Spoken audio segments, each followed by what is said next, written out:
Tony D and Little Jones somewhere in the house, and this is a screenwriter's rant on 3 horror movies. First, there's Faceless After Dark. This Never Happened, and a comedy horror called For Sale. Smash a like and subscribe. Thank you for smash a liking and subscribing. Check out my books. The links are in the description. Comedy horror in South Jersey. It's the Pineys, books 1 through 14. Available at Amazon.com. Don't forget, Kindle Unlimited is free. So Faceless After Dark. I think this stars a cast member from The Terrifier. And it's about a woman, or an actress, I think, on the set of a movie about, like a movie like The Terrifier, about an evil clown. And then after that it gets kind of weird, like the voiceover is something like, well, you should be making your own movies. You know, it's like a line from the movie set over some scenes. You should be doing your own thing and writing your own scripts. So she starts writing her own scripts. And then I guess the scripts come to life and things start happening and killing, attempting to kill her. And then she gets a weird message from herself, which includes the line from the movie, which she didn't like. It gets very strange. And then she has to defend herself from the various intruders, but I don't know. Are they even real? Or are they in her head? An incredible central performance from Terrifier's Jenna Connell. I guess she was in The Terrifier. I don't really know what's going on. I'm not sure who's attacking her. I mean, there's a guy in a clown mask, but I'm not sure if he's real or if it's in her imagination. Just sort of comes out of nowhere. And then the stuff about the movie just seems to disappear from the trailer. And then she gets a line in like something like, don't worry, this is self-defense or something. I don't understand what's going on in this thing. It's very confusing. It's got evil clowns and weapons and people trying to murder each other, but that's not enough. Faceless After Dark. I kind of like the title, I guess. Can't read the credits. Thanks a lot, YouTube. Or trailer. I don't know who to blame. So, what do we do with this? I don't even know. First act, she's working on the movie, and it's not working out. She doesn't like it, but maybe she has to say the lines. And then her friend says, oh, you should do your own thing. Second act, she starts writing her own scripts, and then I guess the scripts come to life, and the characters try to murder her, and then it gets increasingly weird, and she has to write her way out of it. And then she does? I don't know. Yeah, it doesn't have any write-up. I think I need to go to the IMDb for this one. I literally don't know what this movie's about.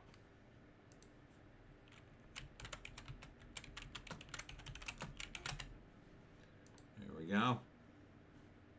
Following her breakout success in a killer clown horror flick, Bowie finds herself held hostage by an unhinged fan, determined to recreate the film's fatal plot. Okay, now I get it. Would have been nice to see some of that in a trailer. I guess he's a fan. An unhinged fan. Like, wouldn't you think in a trailer you'd have, okay, she's working on the movie, she decides to do her own thing, and then, like, she's getting emails from a fan, or a line like, oh, you got to watch out, you got this weirdo, he keeps coming to the set looking for you, be careful, something like that. There's really no indication of that in this, so trailer fail, I would say. Moving on to This Never Happened. This is a Tubi original. Not quite sure what's going on here, but they've got cool effects where, like, a woman's mouth kind of splits down like this, and she gets a bigger mouth with more teeth. And it all starts when her and her boyfriend go meet some friends in not sure which country, but I think it's a South American country. And her friend gives her crystals, and they turned out to be possessed in some way. And she's psychic, so she could see witches and ghosts. And it says haunted by secrets. So I don't know if one of these ghosts was like murdered by some of the people she's hanging out with, but ghosts start showing up, or witches, I'm not sure which, and they start doing horrible things, and she's connected to it somehow, and at some point she ends up burying the bodies and says, "This never happened." Again, not really sure what's going on. Slightly more information. It's a Tubi original, so at least it's free. A lot of jump cuts. It doesn't look terrible. It just, again, it hints at what's going on. It doesn't really tell you. Like, just give us a little more information. You don't have to give the store away, but just say, it's a ghost. It's a witch. Spirits. Something. Some kind of possession. What's this? I mean, something supernatural is going on, but I don't know. Let's see, is there a write-up? No. So let's go to IMDb. Can you imagine doing this much research? Just trying to find out what the damn movie is. Here it is. For a group of childhood friends with a dark secret, a weekend get-together turns deadly when one of them becomes possessed by a vengeful spirit intent on revenge. Okay, so they're already friends, and so it's like What You Did Last Summer, or whatever that movie was. And then the vengeful spirit tries to kill them. Okay, sure, maybe. Again, I don't know why you can't give us a little more of a hint of that in the dialogue or whatever. But it seems to focus more on the girl who's sensitive to psychic vibrations or whatever. First act, they get together. It's like old times. It's great. Second act, I think one of the girls is new. Maybe the girl with the psychic powers is new in the group. Second act, it's revealed something happened in the past. I guess they killed somebody accidentally, probably, and now that person is back for their revenge. And she slowly starts piecing the pieces together as they're each murdered on this weekend getaway. And then, or maybe she's possessed by the spirit and murders them herself and then has to cover up her own crimes, something like that. And then in the third act, I don't know, everybody who's bad dies and she survives. Again, tough to parse, like, and if it's gonna be that obtuse, it better look amazing. It looks okay. Doesn't look amazing though.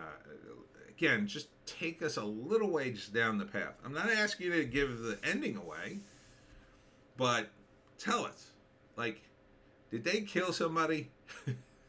Like, that doesn't need to be a secret. It doesn't need to be a secret in a movie. It should come out relatively soon. At least hint at it.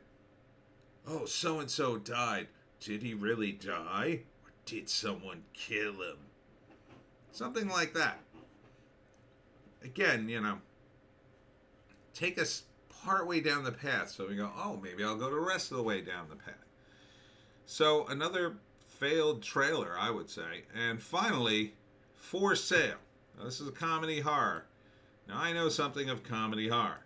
About a guy who has to sell a house, but it's possessed. There's been a lot of murders. Everybody who moves in it dies, apparently.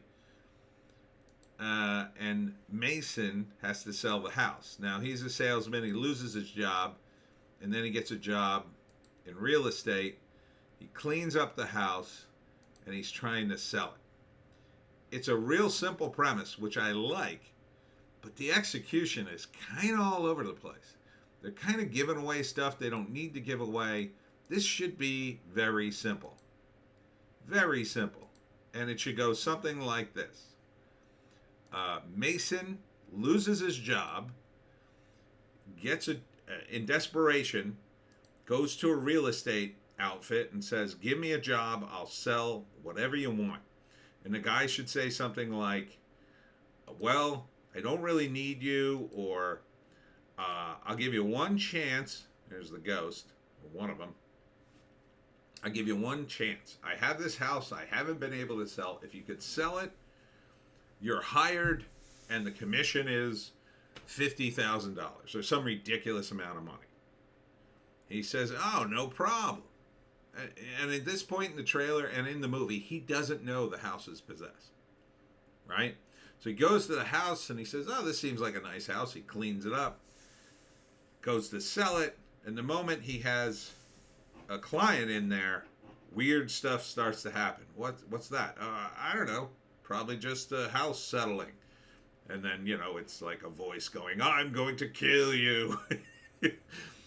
And then, cut to Mason having dinner with his wife. Why haven't you sold the house yet? I think the house is possessed. By what? Termites? No. That's the kind of stuff you want for a comedy. Like, you want the character not to be in over his head. And Mason kind of is. But you kind of give away the whole setup right out the gate. You want to kind of have a build, even in the trailer. And you want to have contrast, too, and surprise. So, like, Mason in the trailer seems to already accept, yeah, the house is possessed and people die in it who live there, but I'm going to sell the house anyway. No, that doesn't make any sense. What it should be is Mason struggling against the concept, right? It should, at first, Mason be like, what's wrong with the house? I don't know. Things keep moving and weird stuff keeps happening, but it must be local earthquakes. Like, he keeps trying to come up with ridiculous explanations, normal explanations for the ridiculousness. And he kind of does in the trailer, but it's not really, the joke's not really landing.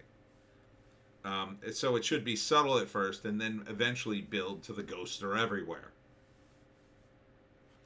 Instead, it kind of just, comedy has to build like this. This trailer is kind of like this. They tell you everything, and it's exactly what you'd expect. Maybe one funny line at the end as people are running out of the house afraid. And then it's very important that Mason be played at the height of his intelligence. So at some point in the movie, he's going to accept, yes, the house is possessed by ghosts. But maybe there's a window of time when they're not as active that he could sell the house.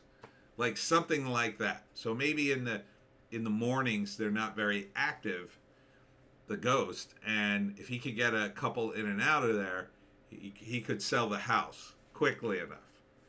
But, certain times, certain things happen. It depends on the ghost, how you're going to do the ghost.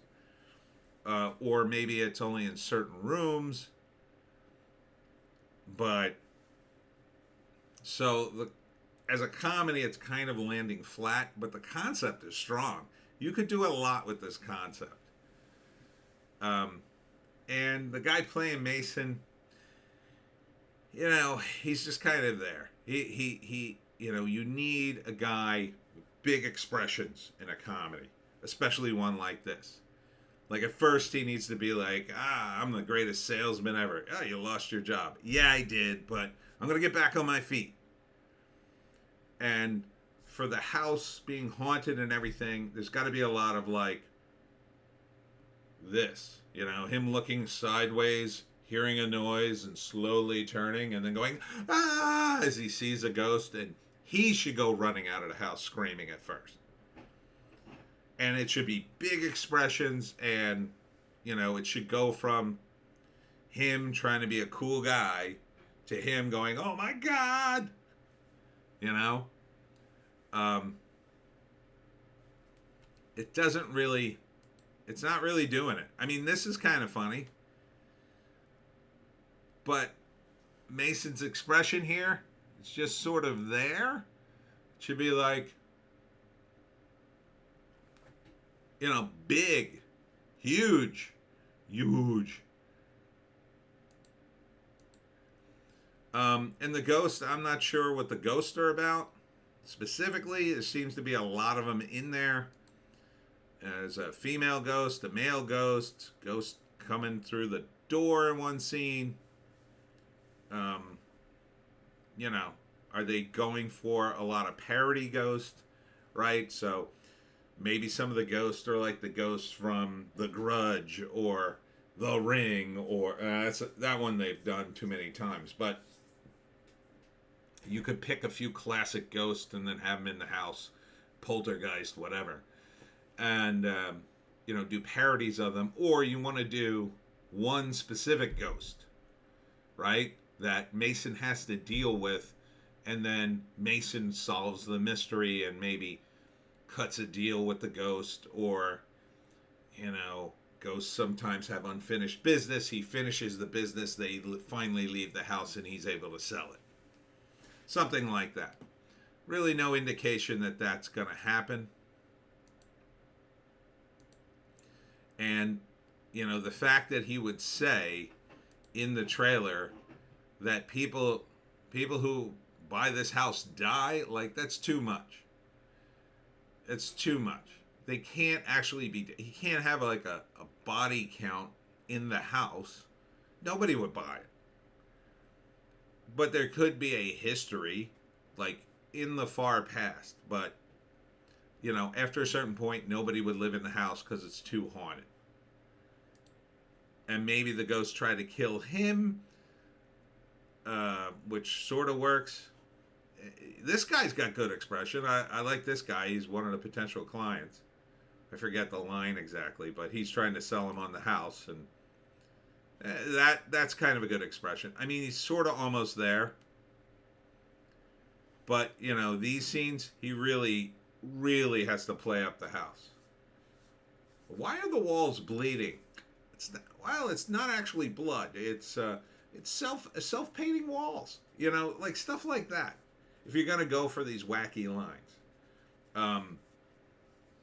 So, not really landing for me, but a great premise. Oh, here we go. We got a write-up on this one. Mason McGinnis has always been good at two things: selling himself and finding ways to cheat people into buying when they shouldn't. See, that's another element that's good. Doesn't really come out in the trailer. Like, that should come out. Like, Mason, you've cheated so many people in your sales. Hey, let the buyer beware. He's a bit of a jerk, at least at first. Continuing, one day his brazen swindling catches up with him, and he finds himself fired from his job and kicked to the curb by his ex-girlfriend. Okay, show that too. That's not in there, the ex-girlfriend. Mason finds a small realty company that needs someone to sell a piece of property that is considered unsellable. The catch: it is the infamous Scarlet Clay House, a haunted house where anyone who inhabits it ends up dead. See, that's too much.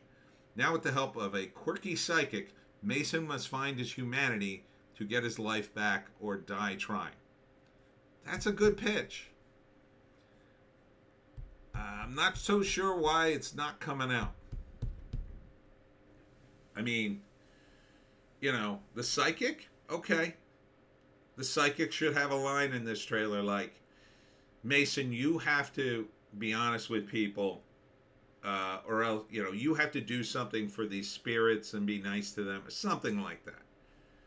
Something about getting back his humanity. I don't know. You don't want to be that on the nose, but something alluding to that. Because that's a great pitch. That whole pitch was really good. I wish the trailer lived up to that. It kind of doesn't. Could have a scene where it's like, I don't know how I'm going to sell this house. So many people have been scared off. And then he sees like an ad for a psychic and he calls it. Can you help me? That kind of thing. I never believed in ghosts, but I believe in them now. Can you help me?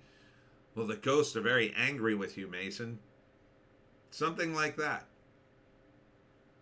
Give us a little of that interaction. The stuff with his customers, that's all potentially good too, but we only need to see that really once. And then each time you do it, it gets less and less funny. So it needs to somehow build.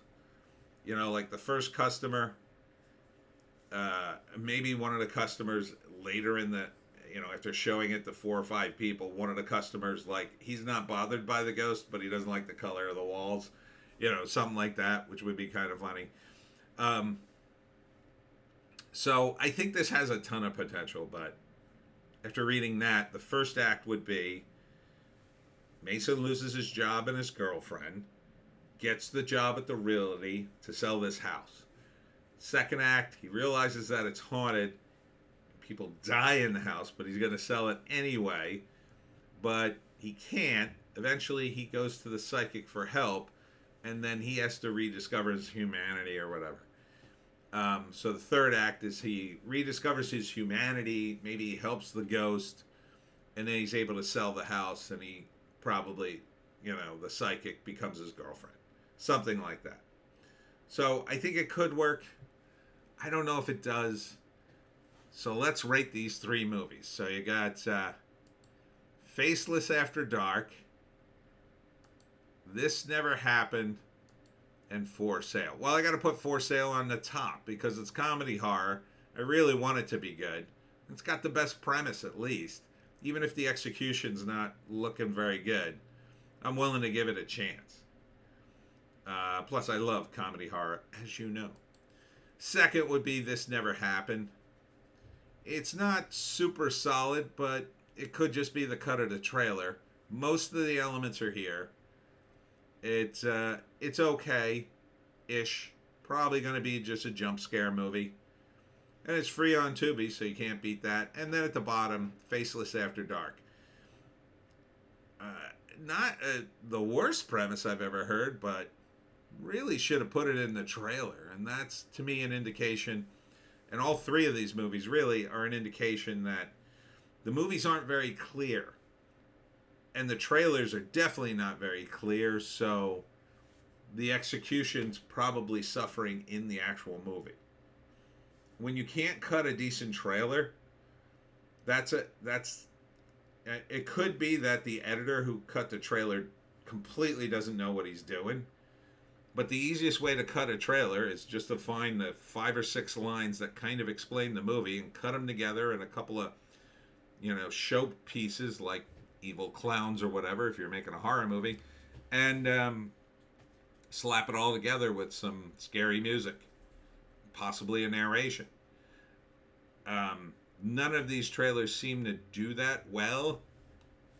For Sale is the closest one to almost doing it. Misses it by a country mile, but at least it's halfway down the field. The other 2, not really doing it for me. So it's an indication of a script that probably meanders a bit for all 3 of them. But top of that would be For Sale. Okay, that's it for me. Tony D, Little Jones, somewhere in the house. Again, the Saturday event was postponed until Sunday. That is at Indian Mills Tree Farm. Or Indian Acres. I forget. Indian Acres, Indian Mills. What the heck is it? I forget. Indian Acres, I think it's called. It's a tree farm in Medford, New Jersey for the Giant Farm Mall, 8 a.m. to 2 p.m. So it's outside. Tomorrow's weather should be better. It did rain this morning, so it was good they postponed. Hope to see you there. We'll see you